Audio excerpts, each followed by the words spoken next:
apparently, the legend goes that at age 4, coming out of my ballet class, I told my mother I wanted to dictate a story to her, which I did. And then I pulled in all my friends and I told them what I wanted them to do. I think I was a very bossy child. But the point was really that I just enjoyed creating those things and enthusing people to participate in my fantasy world. That's a family legend.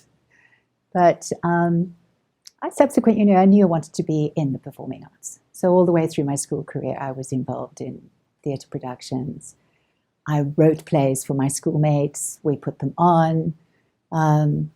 I just enjoyed that directing position. Of course, at that age, you don't really know what that is. And then subsequently went on to study at university. I did drama there. And then went on to teach drama and dance. Those were my two loves at a private school in Durban. And I had an amazing headmistress, incredibly supportive. She allowed me complete free range. I remember her once coming into a matric class where I was putting together a little performance. And in those days, the musical Hair was something that I was really enjoying the music of and everything else. And I managed to get hold of it, and we were doing sort of dance choreography to it. And she came in and watched. And then she left and she called me to her office and she said, Christa, I'm not sure that we should be doing this. But she never criticized. She was always supportive. And in that very supportive environment, I just thrived. I wrote plays, I directed plays, I wrote for the children, and then expanded outside of that and created my own studio, more dance. I got involved with theatre and education. And I suppose I've been doing it all my life. I taught all the way through from preschool to up to matric. In those days, there was no syllabus, so I had to create my own. That's a big responsibility. So I certainly learnt organisation, which my mother's quite amused about. She always thought I was pretty creative and flighty. So that was a very valuable thing because you do have to be organised. There is a lot of admin. There's a lot of paperwork involved as well. You've got to keep track of things. And I certainly learned to do that while I was teaching. I think I burnt out a little. And my marriage came to an end. And my subsequent, my boyfriend at the time, was passionate about the film industry, which I didn't really even know very much about in terms of South Africa. And he just willy-nilly pulled me into that. I worked for the notorious Tony van der Merwe. He was amazing to me. I know there was a whole lot of stuff going on. Well, I know that now. Didn't know it at the time. And I just got an opportunity to be really hands-on because I did everything from make tea to write scripts to do continuity, which I didn't have the foggiest idea about. But in absence of a film school, that was it for me. And then later we moved up to Johannesburg and got involved in the film industry, got my first job as a third AD, which really is about remembering how much sugar the DOP and the director take in their coffee.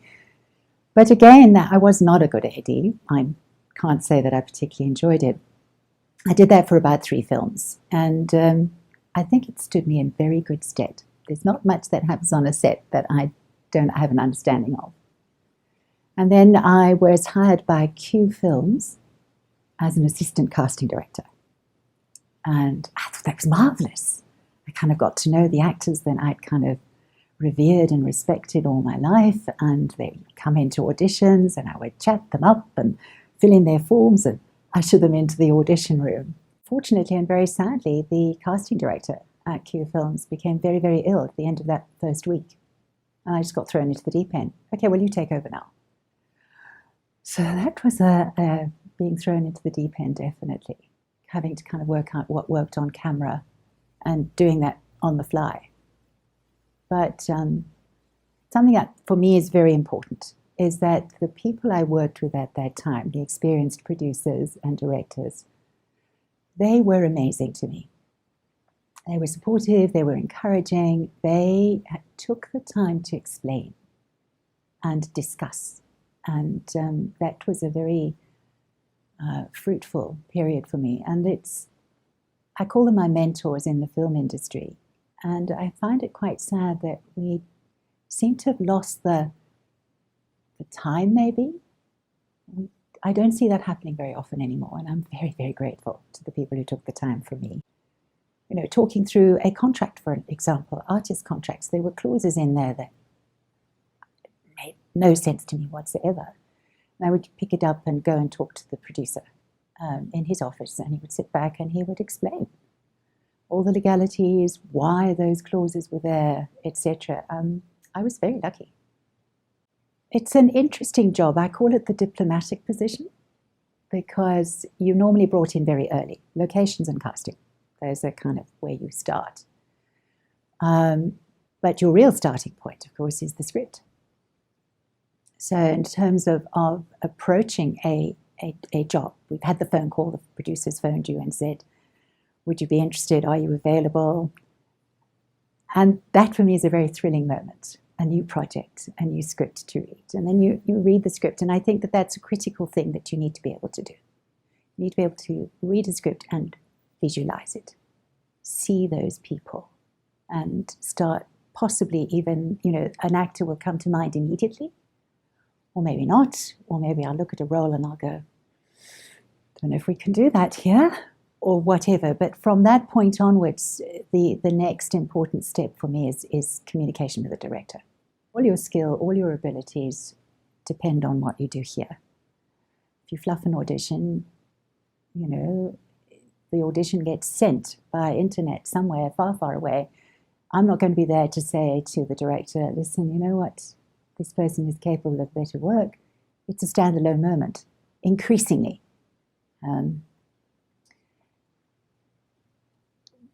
My husband and I now run workshops to assist with that preparation period for an audition, how to do that. It's something that happens overseas all the time. People are constantly going to audition classes, audition technique, stuff like that. Casting directors are increasingly doing that. So we've been doing that as well. And I always wrap up my auditions by saying to the actor, if I could be your fairy godmother in an audition situation, the gift I would give you is the gift of visualization. Because an audition is its own thing. You're not on set. You're not surrounded by props. You're not even dealing with the other actor. You have to create it. That inner life has to be there. Most auditions are done in close-up. So if you're not seeing it, we won't see it. Training is a supportive thing for you, a foundation. You're not going to go into training for an actor if you don't have something within you that says, this is what I'm passionate about, this is what I want to do. I think people do make the mistake, though, that they think it's easy. There is nothing easy about being a wonderful actor. It's really hard work. And people know that, but if they don't have any training at all, and they're, for example, having a bad day, or they're particularly nervous, or they're struggling with understanding a scene or something like that, they have nothing to fall back on. They don't know how to do that. So that makes them very reliant on other people. And that, I think, can be a little tricky. I know that for overseas, for example, there's a culture of going to workshops, constantly, taking classes, refining your skills, which include things like voice work and accents and movement and so forth. It's an ongoing process. The casting is so critical. Harry Potter, for example, was a worldwide search. And we were talking to casting directors literally in the States, in Australia, absolutely everywhere. I mean, in the end, they did find most of their cast in England, which I suppose was almost inevitable. It's a very English story. But it was great fun to be involved in those kind of outreaches. It kind of makes you realize how connected this industry really is. Surprisingly small. You throw yourself into each project. Some of them become little highlights for different reasons. Beat the Drum, for example, was an amazing experience for me because that's when we discovered Junior Singo as a little boy who'd never acted before. And I still have this abiding memory of this kid walking in. There was a lot of tension on that one because we had not found our lead boy. And this boy walked into my studio, listened to me, explained what I wanted him to do, and walked over into this corner here. Had his back to me and said, this little boy said to me, just give me a moment. And when he turned around, it's one of those abiding moments for me, is that he was 100% there, in the scene, in the character. And that for me was just magic. I finished the scene and I ran outside, I phoned the director and I said, we've got him! So those moments are very special. She is just very special. She came out here for the Ethel Fugard one, The Road to Mecca. And at the time, I was kind of between casting projects. And this came up. So I got to meet one of my great icons, Ethel Fugard. And of course, Kathy, this was just prior to the Oscar for Misery. So she was kind of gearing up because she got the nomination, obviously. And we put her on the plane here. When we came back, we finished shooting, put her on the plane, and she was heading to the Oscars right at that moment. And I just had such a funny feeling when I waved goodbye to her. You're going to get this. I found her very inclusive, as I've found so many really gifted people. They're very open, they're very warm, they're very encouraging. Can't say that for everybody, because everybody's different. Some people like to be very isolated and self-contained. And you, as the casting director, or anybody else on set for that matter, has to be sensitive to that process, because every actor's process is different. But certainly Kathy was amazing. People have an idea that it's critical and important to get the cast in place. I have a very holistic approach. So for me, the little one-liner is as important to get right as it would be for a more substantial role. And sometimes our local producers don't always get that. They tell me about budget, which of course is always a critical function in this. But it's an interesting process. I think it started off as a practical thing, because as directors are very, very busy people, once a project is a go, they're on locations, they're looking at equipment, they're looking at art direction, they're looking at cast, that, you know, the whole lot of things come into it. So it is very much a support function. But in the end, you have to have a kind of sort of intuitive sense of who would be right. I don't think there's any point in seeing 100 people for a role. I think there's a very good point in seeing 10 people who would be right for the role. Casting directors don't really get the credit that they should get, although more recently the American and some of the UK people have started giving casting directors upfront credits and things like that. I've enjoyed working with a whole variety of people, and they all, you know, bring their own things. In spite of the fact that we talk to each other, we don't really get to know each other very well. So it's a business relationship. So I think my inspiration has come more directly from directors that I've worked with, who have always taught me something new about speaking to an actor, or getting something out of an actor. Daryl is one of my favorite directors because he is so full of energy and enthusiasm. He is consumed by whatever project he is involved in, and he transmits that energy to everybody who works with him. Love him. When it was not an easy shoot. It was challenging, it was tough, we had some financial problems, but you know, I think Daryl is one of those people who just plows through determinedly all those difficulties. He pulls it together. He has a great gift.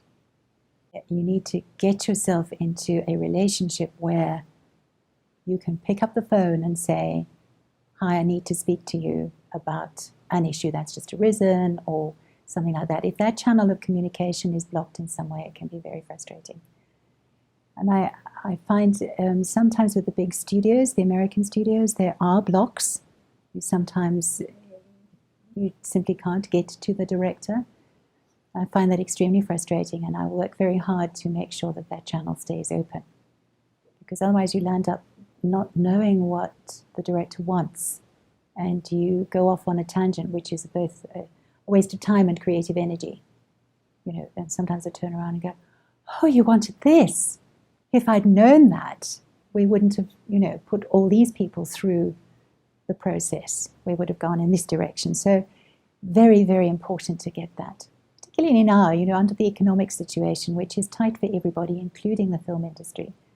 We don't have the luxury of time anymore. I used to do pre-production in 10 weeks. I'm now usually doing it in 5. 6 is generous. That's tight. You have to know what you're doing, what's required. And you can't do that if you're not talking. Stan Roop, my very first producer on my very first big movie. Wonderful producer. He once walked into his office, on his board at the top there was a phrase which said, never assume. And I think, in the rush and the hurly-burly and the more experience you gain, there is a temptation to kind of just go off on your trajectory because this is the way you've always done it. And it's always good to pull back for a moment and go, is everybody with me? Is everybody understanding? It's a constant checking up process. And I think that's been very valuable. I love feature film because it's a kind of holistic thing. There's a beginning and an end. But I seem to have landed up doing an awful lot of long-form television, which has its own challenges, and I've enjoyed that very much, mainly because the scripts have been such fun. Well, we've just finished Season 2 of Black Sails, which is the Starz Entertainment TV series. Season 2, there are strong rumours of Season 3, so we have our fingers crossed on that one. That's been very exciting because they've used so many South African actors in good roles, and they've really proved themselves, which has been very exciting. Dominion is a sci-fi TV series, which is just wrapped, Season 1, maybe Season 2, we don't know yet. I'm currently working on Sean Penn's movie, The Last Face, just begun on that one. That'll be very exciting. And I'm doing a little movie for Stephen Schamberger, which is a lovely, quirky, offbeat art movie called The Big Shoe. So there's a lot of work. One thing that I have valued from each project that I've worked on is that there's always something new. There's always something new that I have to go and research, that I need to learn about. If the film is set in Sudan, I need to know about Sudan, or Iraq, or wherever the film is set. And I find that if I don't do that, if I don't do the research, then I'm in trouble. And actually, I can't say that I've never really done that because I'm kind of driven by the need to know. I do sometimes think that the current generation doesn't do enough of that. They tend to busk it a little. I think that's extremely dangerous because the competition is very fierce. The competition in South Africa now is not just the actor or actress sitting next to you outside waiting for their turn. Competition now is global. All my projects at the moment on an international scale are casting in Australia, New Zealand, Europe, UK, New York, and there. I mean, it just, that's the level. That's where we're stepping into. That's not scary. That's a challenge. And I think people who do the work are the ones who are going to survive and shine. This is where I communicate a lot with the agents because although I know a lot of actors, obviously, and I do have some ideas as to who would be perfect for the role, there are many other aspects to all of this. Maybe that particular person is not available.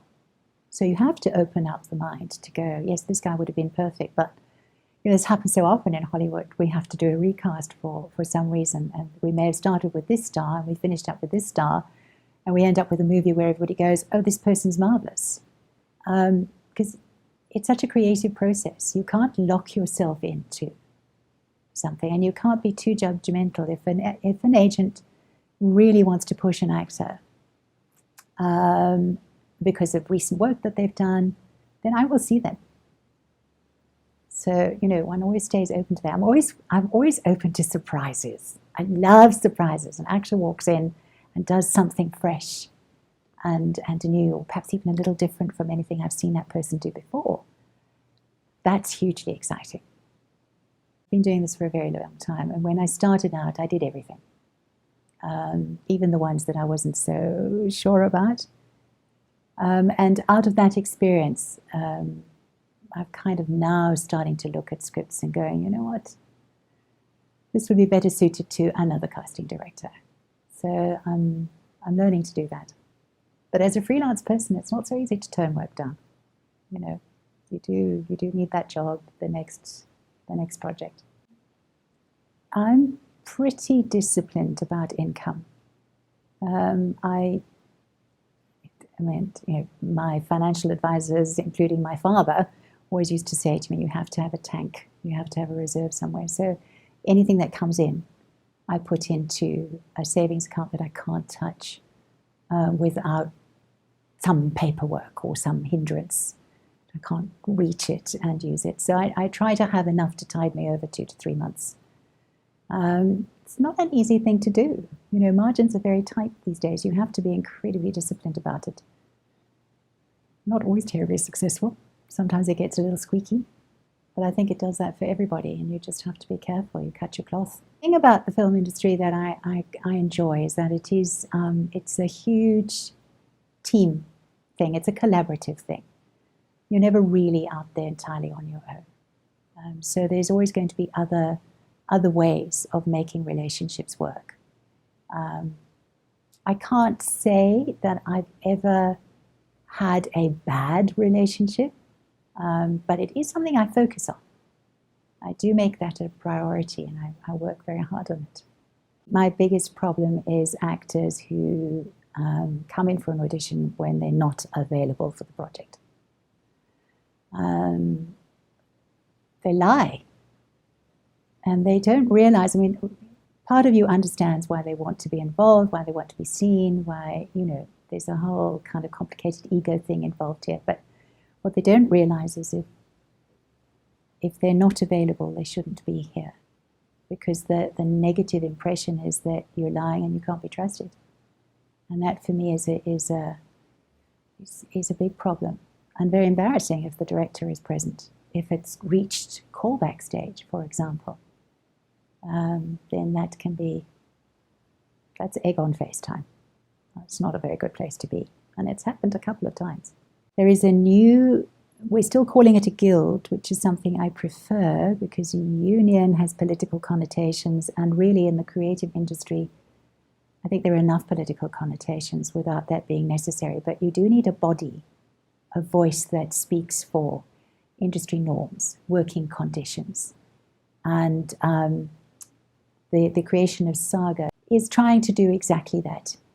It doesn't have a huge amount of support yet, but I think it's going places. And they're certainly doing an awful lot of work connecting with overseas unions like SAG and AFTRA and Equity and the Australian union as well. So we're getting a lot of input and support from those places. And I think it's necessary, and I do hope that they will continue to grow, because I think it's a good idea. Time to pull the industry together. The young filmmakers that are coming out of the film schools or just, you know, wanting to make movies are starting to realize that you can't wait for the handout. You know, you can't go out there with the begging bowl because you want to make a movie. You have to get creative about how to, and I think people are starting to do that. And, you know, one likes to be quite critical about the stuff that people produce, but you've also got to understand that people have to learn their craft. The challenge, the difficulty, the issues around making a film is always going to be money. It's not cheap, you know, so you have to find the money. But it's not only about the money. You know, I always say to people, you have to take a leaf out of the book of the actors who take their little plays to festivals. They do it with one chair, and they don't do a costume. They create it. They are creative about it. We need to have a similar approach. But having said that, that creative process also needs to be really worked on. The less money you have, the more preparation you have to do. So that when you do get onto your set, you're very focused about what you need, and how to get the best out of that situation, then I think we can start going somewhere. This is Ben, who at the moment has been working with us as my technical backup, but he's also a very creative man, which is helpful. So I find myself discussing quite a lot with him. He does the camera, he does my editing, he does my uploading. I rely a lot on Ben's calmness and his sense of humor. When I get very stressed and pressurized, I've always got Ben saying, go and have a cup of tea, I'll sort it out. This has become something that has kind of involved me for a very long time. So I can't imagine my life doing something else. Much as I love the bush, I'm not about to become a game ranger now. This is what I do. And come a little adrift when I'm not doing it. So I guess that this is my path. That's what keeps you going.